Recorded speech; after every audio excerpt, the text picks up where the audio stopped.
Nandito na naman ang inyong rakotserang appraiser, so samahan nyo kong gumala. Nagpunta kami dito sa may San Narciso, Zambales.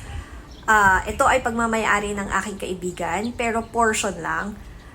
Kung gusto nyo magstay dito, ang rooms per villa is nasa 6,000, good for 4. Pwede nyo tingnan sa website nila. Ang beach resort ito ay tinatawag na Sela Campsite Beach and Resort. So, pwede nyo puntahan sa website nila, sa Facebook, or sa mismong website. Beachfront to, madami silang kinikater na villas. And pwede rin siyang campsite area kung ayaw nyo magstay sa mga villa nila. So, malaki yung resort na to, plus malawak. Pwede rin kayong maglaro ng any water activities at nagkikater din sila ng mga island hopping. So, pwede kayo mag-volleyball, anything, mag-ATV, anything na water activities, kinikater dito. Depende kung paano nyo gusto yung accommodation, either with breakfast or wala. So, pwede kayo makipag-negotiation sa kanila kung anong klaseng accommodation ang gusto nyo. Pwede rin kayo magluto, may mga cordy fees lang siya. So, yun. I don't think na inaalaw yung alak dito. I'm not sure. Tanong nyo na lang. Pero kasi kami, hindi naman kami talaga mahilig uminom. So, yun. Pero kung tinatanong nyo kung may mga malapit na kainan, meron din. Yung katabing resort niya, nag-o-offer din ng mga pagkain para kung magutom kayo, meron kayong ibang option kung wala kayong bit-bit na mga pagkain or food. So, 2 nights kami nagstay dito. Directly nakipag-coordinate ako sa akin kaibigan. So, nag-cater sila ng island hopping. So, 3 island yung pinuntahan namin. Hindi ko to first time kasi nakarating na ako dito before yung 2011 pa. Pero, bumalik ako noong 2016 pero sa ibang area naman, sa Libliwan area. Doon, medyo mas maganda yung area kasi maraming tourist spot or mga area kayo pwedeng puntahan. Kasi dito, most likely island hopping at medyo private area kasi siya. So, gusto lang namin ng tahimik at hindi crowded. So, dito kami nagpunta. So, ang island hopping nila ay roughly nasa 3,500. Good for 4 na siya. Kasama na rin yung pagpunta doon sa port at paghatid hanggang sa hotel. So dito, nagpahinga lang kami. Talagang umupo lang kami sa dagat kasi medyo natapilok din siya. Hindi siya pwedeng gumalaw-galaw kasi sobrang talagang sakit nung natapilok siya nung nagpunta kami sa Singapore. So, natapilok siya doon ng medyo malala talaga. Kaya, just a quick pahinga lang. So, nag-overnight kami ng 2 nights dito sa may Zambales. So, wala kami talaga anything agenda. Wala rin kaming anything na gustong gawin. Basta pahinga lang. Ice cream!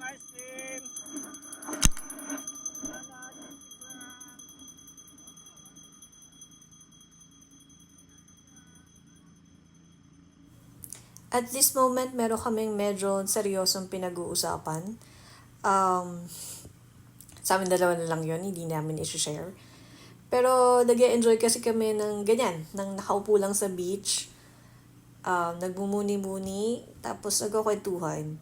So, yan talaga yung aking recharge, beach talaga. So, sobrang addict ko talaga sa beach. Wala akong pakialam kahit umitim ako or mabilad ako sa araw, as long as nasa beach ako. Yan ang aking vitamin C at yan ang aking recharge pag ako ay stress na talaga sa trabaho. So, ayan yung picture namin. Nag-picture muna kami before kaming lumangoy. Hindi na rin ako masyadong nagbabad sa tubig kasi natapilok na siya. So, before kami Zambales, nagpunta kami ng Singapore. medyo natapilok siya ng malala at medyo masakit talaga. Kaya sinumahan ko na lang siya. Total, yung dalawang bagets lang naman talaga yung gustong-gustong lumangoy. So, lumangoy naman ako kahit papaano. Pero, syempre, kailangan mo pa rin samahan ang aking travel buddy kasi wala siyang kasama pag kami ay nasa dagat na tatlo. So, kita nyo pa rin kung gaano kaganda ang Capones Island. At maraming island dito na pwede nyong i-tour. Basta makipag-huddle na lang kayo sa mga bangkero.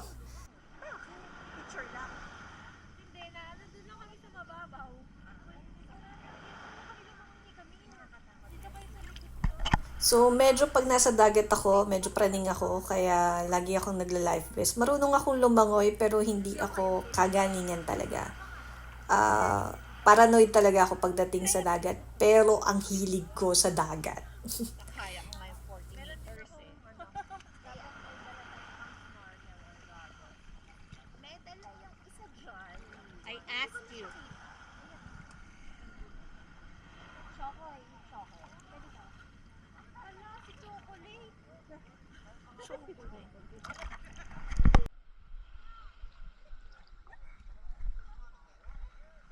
Oh, at least hindi mo na inaan. Masakit na. Hindi. Anong hindi? Ano po ka lang? Pwede ba tayong magpa-stop sa kanya sa tricycle? Bibila ko yun. Pwede naman.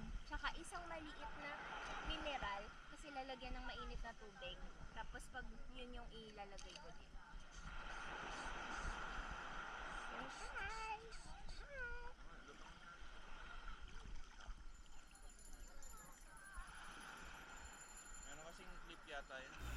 So, maraming salamat sa inyong panunood. Please bear with me kung hindi talaga ako nakakapag-upload. Pero, I'll try to upload as much as I can. So, hanggang sa muli, ito ang inyong Lakwatcher nga Praiser na walang sawang magpapakita sa inyo ng mga kakaibang lugar dito sa Pilipinas at saan man panig ng mundo. Please, like, share, and subscribe to my YouTube channel. Hanggang sa muli, paalam!